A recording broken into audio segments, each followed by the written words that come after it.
All right. Oh, hey, while you guys were out monkeying around, you missed a bunch of work at the shop. Check out what you missed. Last time, Bill Goldberg jackhammered the drivetrain into the 1970 Challenger RT SE. This time, it's crunch time to get the beautiful second-generation Plymouth GTX in seafoam turquoise, finished in time for the owner's arrival. But first, Mark says goodbye to the 1970 Superbird, equipped with a Hellcat, by taking it out for one last ride.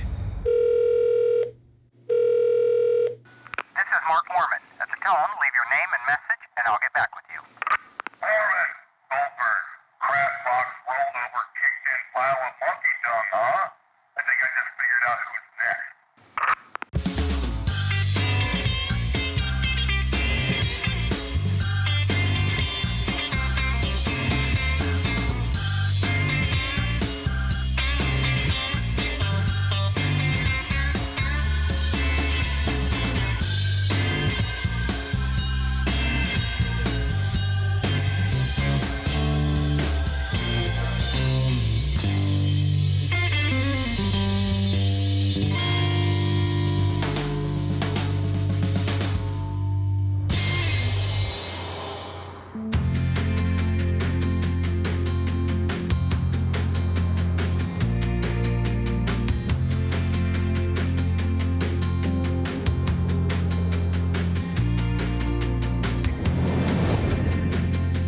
Okay, getting ready to take out the Superbird with the Hellcat engine for the first time. Let's give it a start.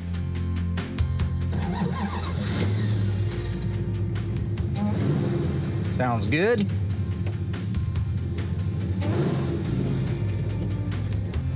First gear. Second. There's the supercharger kicking in. Oh, that's wild. Yeah!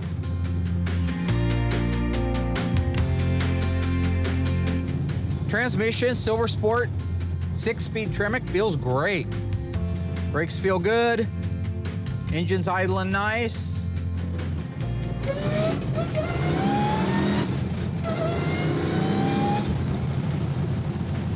That's 75, third gear, nothing to it. Got 3,000 RPM. It tracks good. Magnum Force front suspension holding the road nice. Even though we got the F60 15 polyglasses, it's still holding the road nice.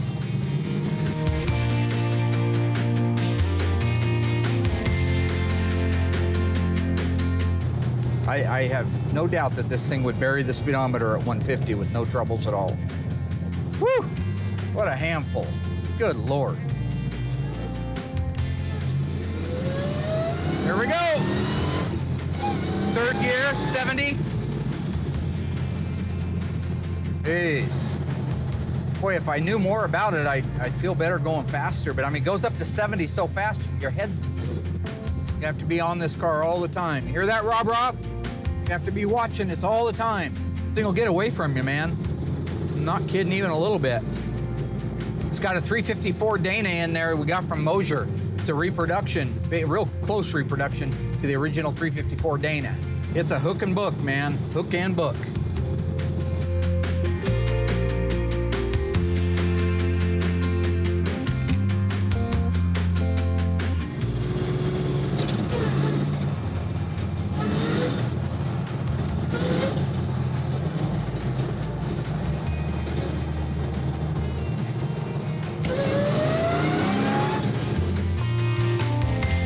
So yeah, everything came out great on the Superbird, and there were some challenges with it, but I will put the feather in my cap, or whatever metaphor it is, that says I'm succeeded perfectly.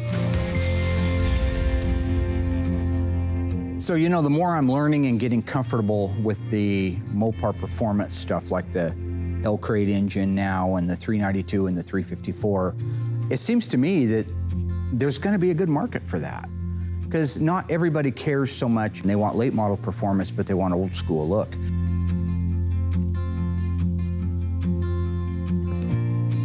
For me, maintaining the OEM appearance of a car is because that's kind of the heart of what I do. I wouldn't be the purist that I am if I said, well, let's throw, you know, great big wheels on it and some funky graphics and some weird spoiler or something. I mean, because my heart lies in the OEM, and I've dedicated my whole life to bringing cars back or maintaining cars in their OEM condition, original equipment manufacturing condition. I like at least a tip of the hat to be the outside of the car looks OE. It looks like a 70 Superbird. You wouldn't know unless you got close that it had a 707 horsepower Hell Crate engine in it.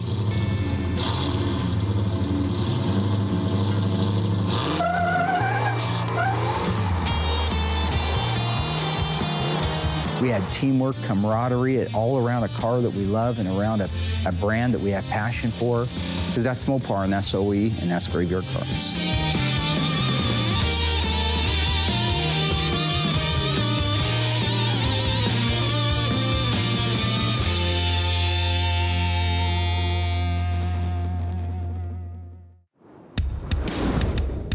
Our friends over at Summers Classic Cars, we've been over there a few times documenting some cars for them. They're bringing one over for me to take a look at. Today I'm gonna actually spend some time with Alyssa on it and teach her some of the things to look at in these situations.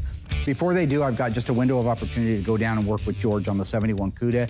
This is our convertible 343 speed car, plum crazy with a white interior. Really neat car, but we have some hurdles ahead of us with those quarter panels being it's a convertible car. He's been working on it for quite a while. I think so far you've done floors, rear step wells, under seat pan, aprons.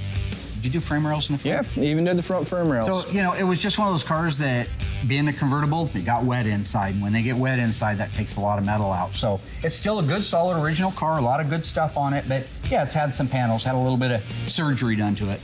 Show them what's going on here with the convertible. What makes the convertible a little bit different than the hardtop? The hardtop, the quarters carry up in an angle about this way. The convertible is just a straight, flat line. There is a lot more available aftermarket. Like AMD does a beautiful job. They make almost everything that you can imagine, but they're not gonna go to the trouble of making a convertible quarter panel specific to a convertible when there just aren't that many of them out there.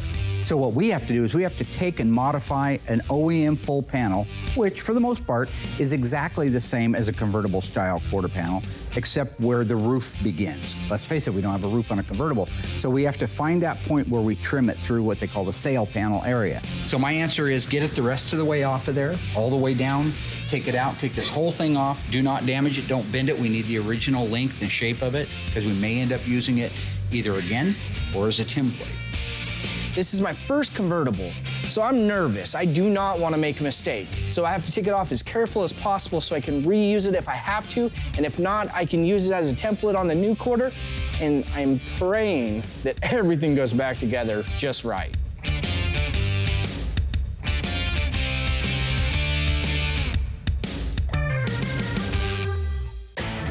Today I'm actually going to work on Manning's GTX's dashboard. Once I get the dashboard all completed, I'll be ready to install the interior. That one dashboard is actually the key element, because once it goes in, then I can do my 8-pillar moldings, upper windshield reveal moldings, the side moldings, and then just kind of work my way right on down into the floor of the car, you know, with seats and carpet, seat belts, and all that fun stuff. So it's kind of nice having this done. We're kind of on a tight timeline. They're coming at the end of the week. I tried to schedule a windshield to get in here, so I got to get that dash in so I can get that windshield in and hopefully get this car all put together before they show up.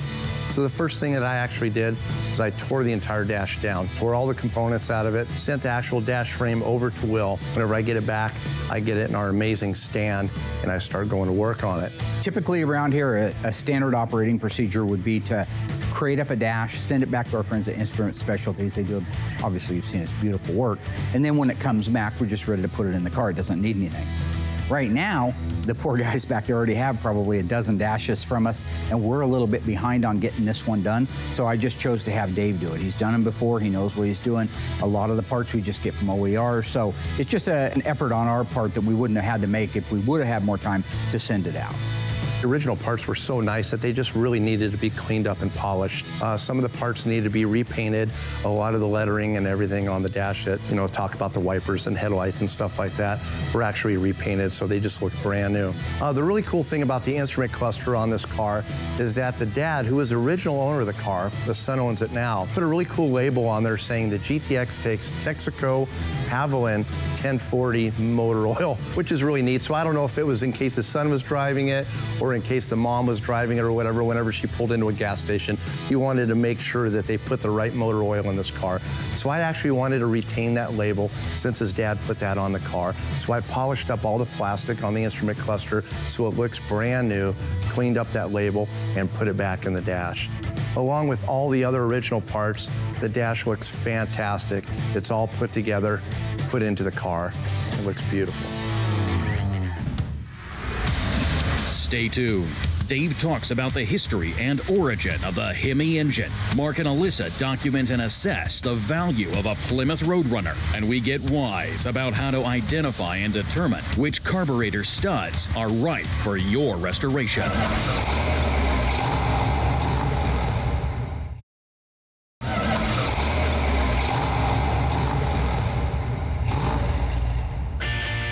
The Hemi engine has been around a lot longer than you might think. Hemi is Chrysler's name for their hemispherical combustion engine, which uses a dome shape at the top of the piston for the combustion chamber, rather than some of the other common types, such as the wedge shape or the bathtub shape combustion style chamber. Invented as early as 1901, the hemispherical combustion engine has been in use in one form or another for over 100 years. In 1905, the Belgian car maker Pipe used a hemispherical engine in their car at the time. In 1907, Fiat used a hemispherical engine in their 130 horsepower Grand Prix racer. Chrysler got into the game in 1940 when the Army Air Corps contracted them to develop an engine for airplanes. Chrysler built a V16 engine that was 122 inches long and it weighed over a ton. They called it the XIV 2220, and it featured two V8 banks, a single overhead camshaft, a turbocharger, and a supercharger. The engine took so long to build that most of the planes interested in using it had to move on to other engines. Finally, in July of 1945, the engine had its first test flight in a P-47 Thunderbolt test plane, and it blew away the 500-mile-per-hour record. Twice. The engine outperformed everyone's expectations, but before it could be used, the war was over. And with the invention of the jet engine, there wasn't any need to continue development on a combustion engine. Chrysler took what they learned and eventually made their own smaller car-sized hemispherical combustion engine, which they named Firepower. This is considered the first generation of Hemi engines, and eventually each of the divisions of Chrysler had their own name for the engine. In 1964, the second generation of Hemi engines was released by Chrysler, and those are the engines featured in some of the most iconic muscle cars in history. So just remember, that Challenger or Cuda you're driving around with a 426 Hemi has a lineage that goes back to World War II fighter planes.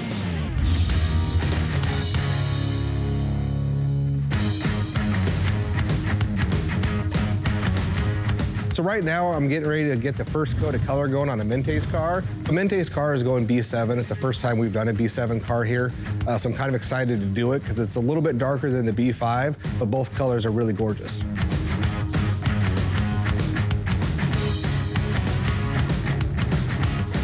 This is a popular color, so PPG's got this one just dialed down.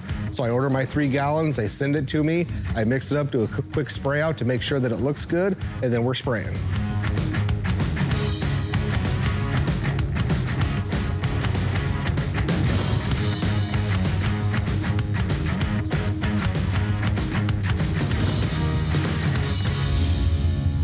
Alyssa and I right now are getting ready to take a look at this little Roadrunner. Now, a friend of mine has a classic car dealership here in town. Every once in a while, they'll call us up and say, hey, we got a Mopar. We'd love to have your blessing on. So this is one of those cars. They've got it sold to a gentleman on the East Coast, But he said, heck, since it's already in town, I would really feel good if Mark could give it a look over, make sure it is what it is, and kind of just give it like my rating scale. And so we're gonna pull it in, raise it up in the air, I'm gonna double check the numbers on the car, make sure that it's all numbers matching. So as you walk around these cars like this, walk the light back and forth. Okay, do you see anything on that half of the hood? Well, I already see there's dull spots, and there's a dent. Do you see how they wave? You see the waves in the panel? Yeah, I Okay. mean, do you want me to put it right here? Right here, right Beautiful. And there's a great big one right here. So what do you see when you're standing there and I'm walking along here? Would you say this side of the car is equally as imperfect as the other side of the car? here? I think this side looks better than the other I side. thought it looked a little better too. I don't see as much wave. But you do see the problems through here, right? Now what that is not a dent. It's the preparation work that I ride the guys down in the body shop like Will.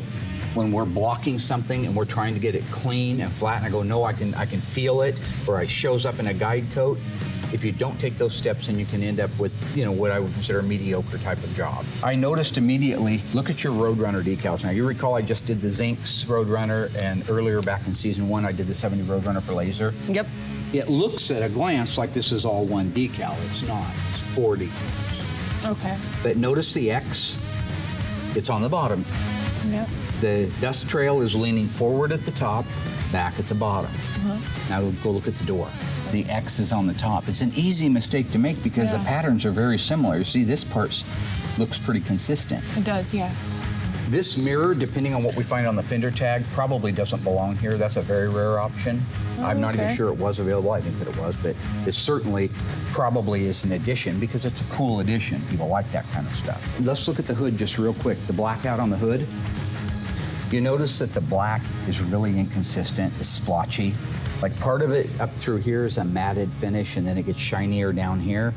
This trap door was painted probably at a different time than this, the air driver door, and it has the right sheen to it. It looks matte? nice. Yeah, the matted look, but it starts getting inconsistent.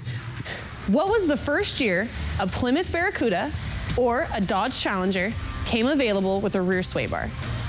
Is it 1968, 1970, or 1971? We'll have your answer right after the break.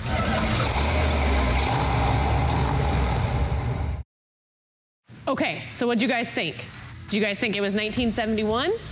Because I got bad news for you. It was 1970. The rear sway bar wasn't introduced until 1970, and it became standard. Yeah, she struggles with this right here. What are you doing? It came standard in the TA. I think I hit my mark. Why are you here? The rear sway bar was standard equipment on all A53 Trans Am AAR cars. I knew that. However, in 1971, they didn't build an AAR or TA, but you could still get the S 41. option for the rear sway bar.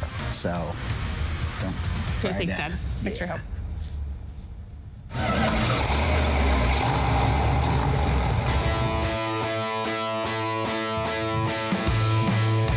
Now that I got the dashboard all rebuilt and installed in the GTX, I'm gonna go ahead and tackle those seats. I got them all rebuilt. Of course, Larry recovered them for us, did a fantastic job, so they're about ready to go.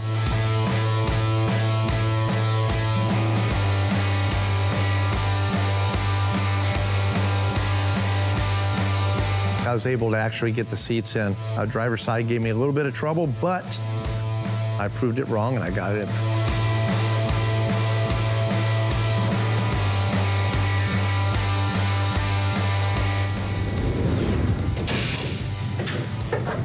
Oh boy, and that thing lifts up. Watch the dip in that hood as I go up. Oh, God. The whole thing's swelling. And here's the play in the hinges. It's not terrible, but it's not perfect either.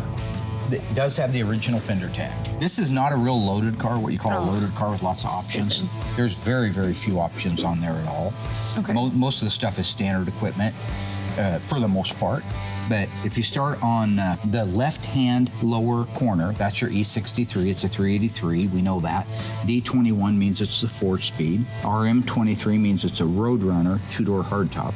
You could have got a 2-door post or a 2-door convertible in 1970. This is a 23, which means a 2-door hardtop. The N, the 0, and the E means it's a 383 HP engine. 0 means it was made in 1970, and E means it was a Los Angeles built car. You go up to the next line, EF8. That's our dark green. That's our, I believe it's called Ivy Green. Next to that, the H2F8. That is your bench seat, is what the H2 stands for, Okay. and the F8 is the color. So it is a bench seat. A lot of people convert those out, put buckets in them later, but this is cool to see because that's original. It should have stayed in there, and I like that. The other EF8 right here is the upper door frame paint. Now, the A15, that's the alphanumeric code for the scheduled production date, when it was scheduled to be built. Okay. That's always a 3-digit number. It can never be a 4-digit number. 9 being the last single digit to represent a month. The next month was the 10th month.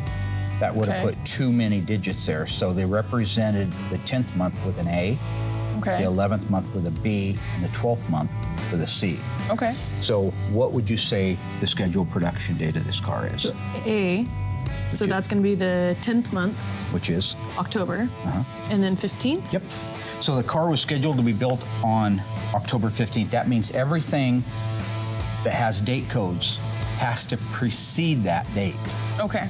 This is the shipping order number right here. Go up again, EF8 green. That just means that it does not have a vinyl top. If it did, it would have the code for vinyl top right there. So this is right. It's true that it is not a vinyl top. This is a G33 mirror right here. You notice the shape of it's not a racing mirror. It's a pedestal style mirror that goes right there. The one that you see on the passenger side was an available option if you had G31, but this car isn't a G31. You don't see it on there anywhere. The J25, that's your 3-speed wiper motor.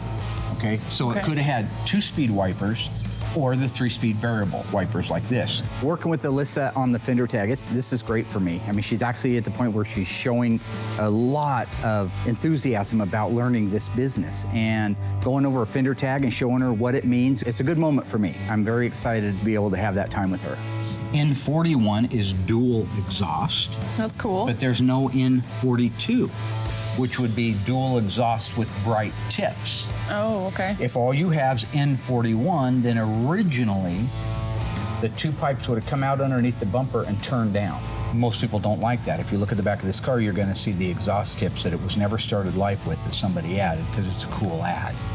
But that also explains this next one, N95. This was a California car, not just built there, but it was destined to go there. So when we come over here, the quickest way to tell an N95 car is by this breather cap. This is one of the nipples. You notice there's a vacuum cap on it. If I take that off of there, it's an opening. Yeah. They've got it capped off because they didn't get the vapor return line that goes back to the tank, runs along the right-hand frame rail, comes up and stubs into about here, and then you connect it together with a hose. They don't have that on there, so they probably didn't even know what it was. Whoever restored the car probably didn't know what it's for, because they obviously didn't go out of their way to do that. Yeah. But that is definitely the sign that it's an N95. Okay. The N96 is this big, beautiful thing here. That's a great option. It's interesting that they chose that option and passed on almost everything else in the way of cool options. Yeah. But I'd go with the cold air induction too. It's just cool. You remember back to Terry Zink's car, right? When he popped that switch, that thing came up, and you got the shark's teeth on the side of it. Coming up, Mark and Alyssa continue to detail and assess the Plymouth Roadrunner's value. The owners to our beautiful Seafoam GTX finally make it out to see their car. And Will puts the first coat of paint on a 1972 tawny gold Duster.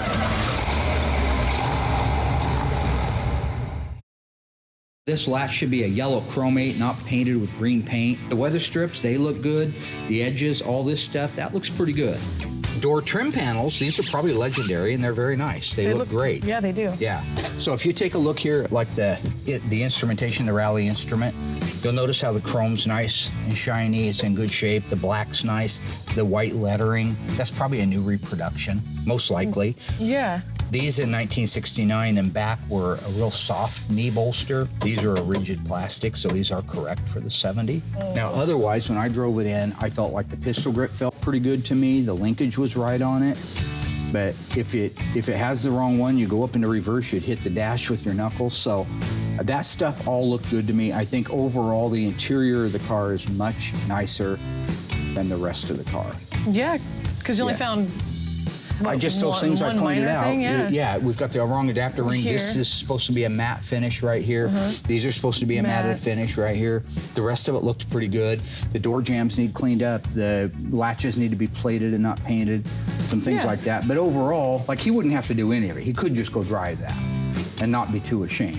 Yeah, I mean, The rest of the things I'd want to do something with. This dash fin looks terrible up here. They've got the same problem. They got this. This is originally a lacquer finish with a suede, and it was a very matted finish, again, because of the shine and the gloss. That tag should have been taken off of there. New rivets put in. Should have been detailed, painted with the Chrysler logo. Again, just lots of little things. It's when you come here and you get your car and you take it home, it looks brand new. And so this just isn't that. But they also aren't charging the same money. So you got to keep that in mind, too. So far, Mark took the Hellcat-equipped Superbird out for one last ride before it's shipped to its owner. For the first time on Graveyard Carz, Will laid out a beautiful first coat of B7 on the 1970 Challenger RT. Now, Dave is working on finishing up the Plymouth GTX before its owners arrive, while Mark and Alyssa continue to evaluate a Plymouth Roadrunner before its potential sale to a new owner.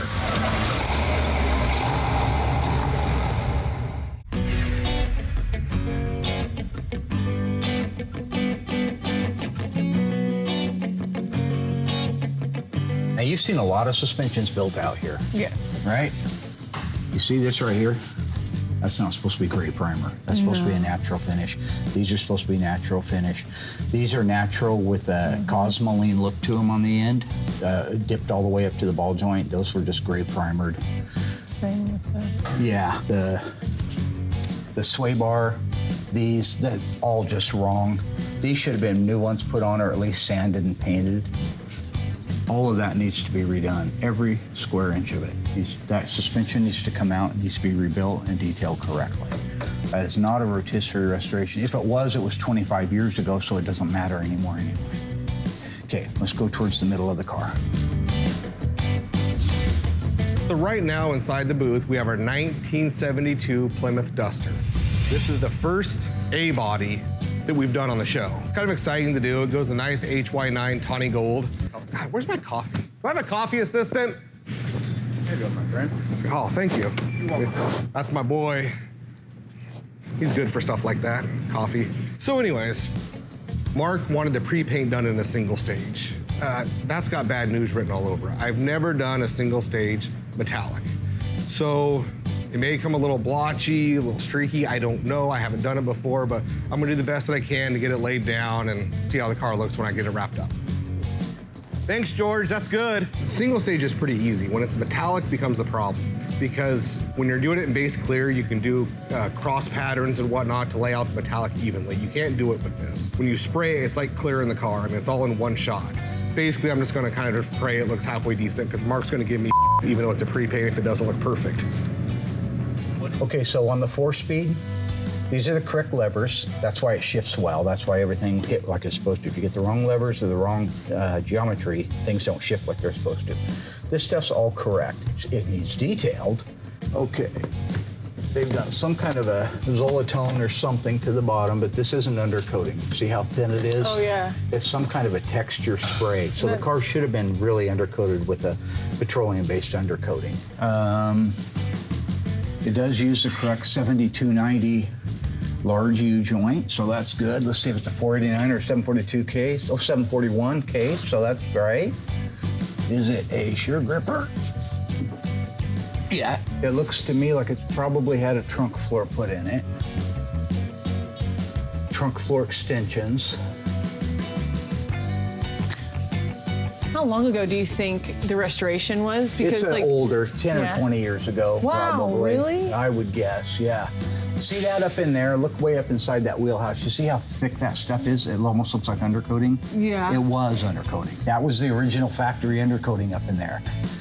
Then they blasted it or sandblasted or did something. They didn't get all that out of there. But it was supposed to be even thicker than that from the factory. So I do think that the wheelhouses are probably original inner and outer, although it may have had a small piece somewhere. I don't see it. Yeah. Yeah, it had a little piece put in there. It's had some work done to it. It's okay. Did they have 10 or 20 years ago have these replacement parts? Not all of them. Sometimes you had to get used stuff back in the days. That up there definitely looks to me to be like an original spot weld, original geometry. That's good. The rails. It's hard when they get color on them and stuff, but it does look to me like it's probably the original rails. That's good. Yeah, I see these spot welds up here? Yep. Now, we duplicate that, but whenever they did this car, they probably didn't. So those are probably originals. So I just finished painting our 1972 tawny gold Duster. Came out streaky as yeah, it's the first one I've ever done. Good thing is it's just a pre-paint. The body work looks good, the lines look good, the color looks good. It looks totally perfect. So I'll bring it out here in the next couple weeks. We'll tear it apart, get it jammed, reassemble the whole entire car, block it out one last time, and then we'll go to base coat, clear coat, where the car will absolutely look perfect when we're done. Graveyard Carz was hatched from an idea my dad had to showcase the wonderful world of Mopars.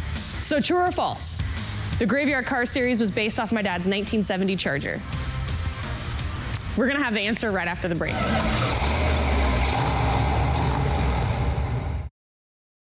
Okay guys, we're back. So what'd you think? Was it my dad's 1970 Charger that started the show? No, it wasn't. It was the 1971 Phantom Cuda, and you all know that because we followed it for like 8 years, 8 seasons. So, yep. Okay.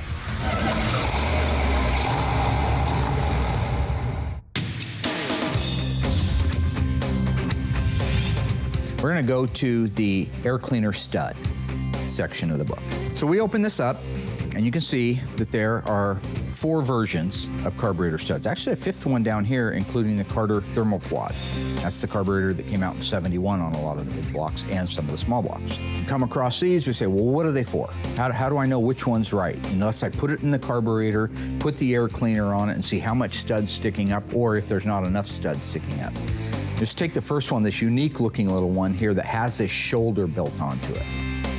That's so that when it screws into the carburetor, it can't continue to screw in, where it would go all the way through the threads and not be able to take the wing nut off because it would never be tight. When you go to take the wing nut off, the stud would come out. How many people have had that happen? That's because that lock prevents that. So this stud, I believe, looks most like E, the Holley 6-barrel. So with that, we'll get our tape measure out and we'll see what it has to say about E. 6-pack Holley 2-barrel stud. According to this, 2 of them are required, and that's true. If you go out and look at our 446-pack engines, you'll see that there is a wing nut at the back and a wing nut at the front. They both go to 2 carburetor studs. We know it's 1/4 by 20, 0.40. Let's see what they're talking about 0.40. I bet it's this shoulder right here. So I come in here and I measure that stud. The maximum outside diameter is 0.40, and right there you can see 0.40. So this is a great replica of the original stud. Let's measure the overall length, 1969, here we go. We end up at 2.50. 2.5 inches is the overall length this should be. I go to here and to here, and you can see that that is 2.5 inches long overall length. One end of it, the long end after the knurl, is 2 inches. And you can see that we're within a 1/16 of being exact. You go to the other end, according to this, it's 1/2 inch. If you look very carefully, you'll see that that's 1/2 inch. So this is the correct carburetor stud on a Holley 6-barrel. Whether it's a 340 or a 440, 6-barrel setup on the 6-pack or the 6-barrel, it would use 2 of these on each engine. And that is what I refer to as getting wise. In fact, I'm going to take Dave Weiss out of it, and I'm just going to say getting wise with Mark Worman, so. And don't tell him. Obviously, he doesn't need to know. So to me, this is that anomaly that doesn't have a right answer. Okay, explain what I mean. 1970 Roadrunner 3 to 3 4-speed, numbers matching, look like not a lot of sheet metal's been put on it, so I'm going to tend to say it was a pretty solid original California car like they're saying it was. Yeah. I would rather have the car in the graveyard with the paint falling off of it and the engine seized up and the transmission not working and a rotten trunk floor. I'd like to see all that and address all that one time, be done, you're out the door, your car's restored, it's beautiful, right? The value of the car in that state is a lot less than it is in this state, right? So I'm saying that if I went out and I tried to find a 3-3 4-speed numbers matching project car, I'd probably pay around 15 grand for it. Maybe even if it was a real solid one, you might pay 20 for it. That's a lot. I just sold a numbers matching 6-pack GTX for 24. So let's say it needed complete restoration, but you only paid 20. Now you're gonna put $80,000, $80,000 in the restoration. You're gonna be around 90 grand in the car, but it's malissimo. It's done. It's done forever and ever, amen. It's the best that can be done to it. There's gotta be something between that and the way it is in the graveyard. Yeah. And that's probably this. And so it's a math equation. The guy that buys this, if he's gonna pay 60 grand for it, he's gotta know there's really no room to go back financially. And so really that's what I've got to report back to the guy. It probably was bolted to a rotisserie, but the rest of the things on the car don't really reflect it. Overall, I think it's a great car. It's numbers matching, it's 3-3, it's 4-speed.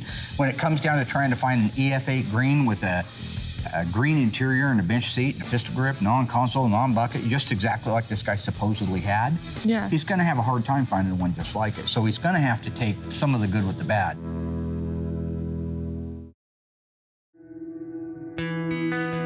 So lo and behold, the Mangs are showing up. It's D-Day, we're right down to the wire, no windshield. The good thing is there's actually 2 inches of snow on the ground. So that's kind of a bonus. So I can actually kind of play that off like, well, you couldn't drive it anyway, even though the windshield's not in the car. So everything's been done. Brakes are bled. Car's actually been driven around the lot a little bit, without the windshield, so we know it's all good to go.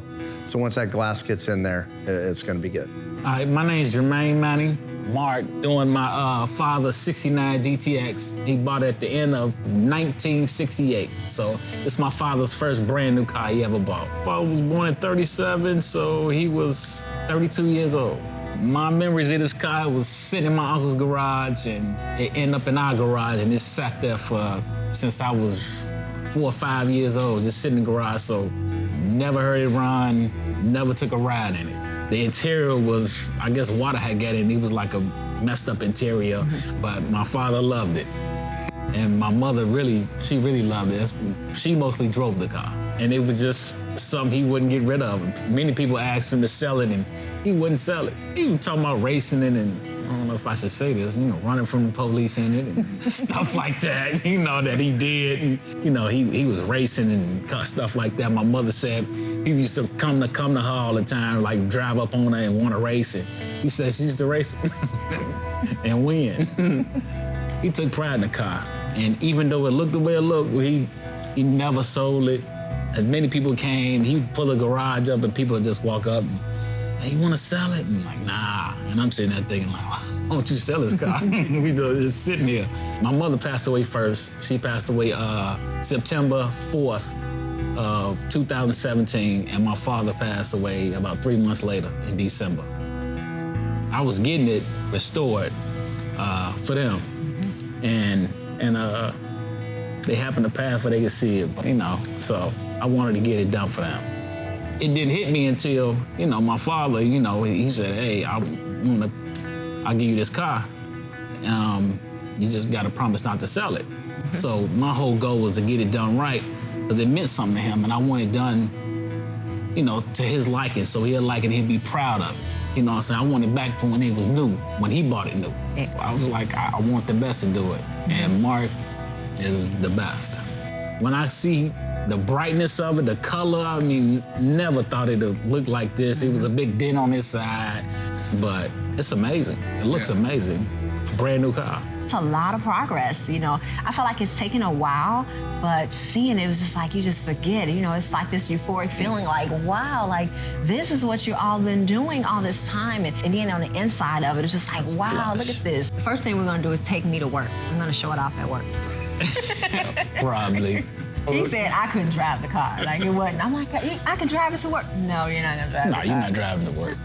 I don't have chalk, just send the lines. Oh, I park it right here. Somebody done moved it. Don't move it. You know, I want to enjoy the car. I don't want to sit there and watch it. I want to drive it, enjoy it.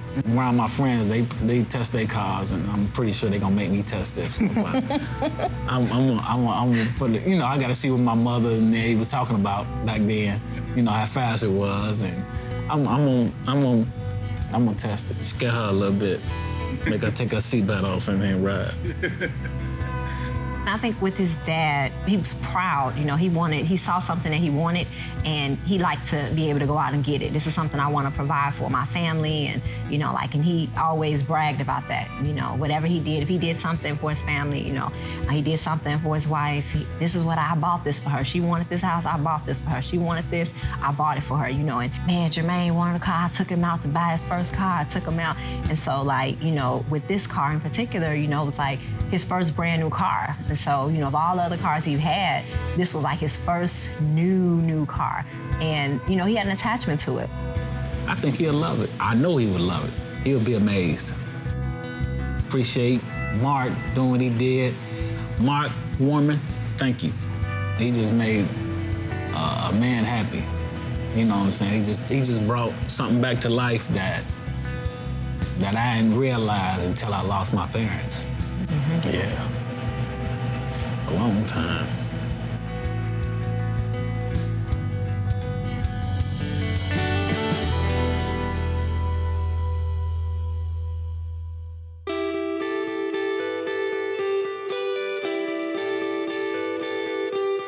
Hey, how's it going, boss? I got Manning's 69 GTX, that beautiful Q5 car. You're done? Yeah, done. That mirror that you gave me, I got the passenger side mirror installed. Great. Kind of went over it real quick and hoping you can go out and do some driving on it. I would be happy to do that right now. Yeah, Mark seemed to like the car. You know, he's been watching me build it, you know, all this time, but the real, you know, catch is going to be when he actually gets in it and drives it.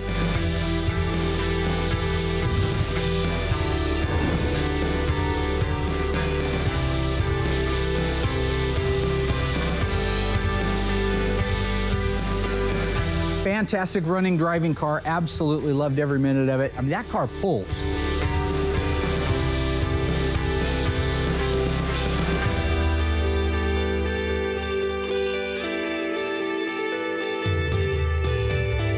Drove it around, put about 10 miles on the car, pulled hard, went out and did some final driving footage, which was really cool, up over my old stomping ground, South 4th Street. One of my favorite hills because you can really get going. SPD isn't watching that, but yeah, you can get up to 100 miles an hour pretty easy going over there.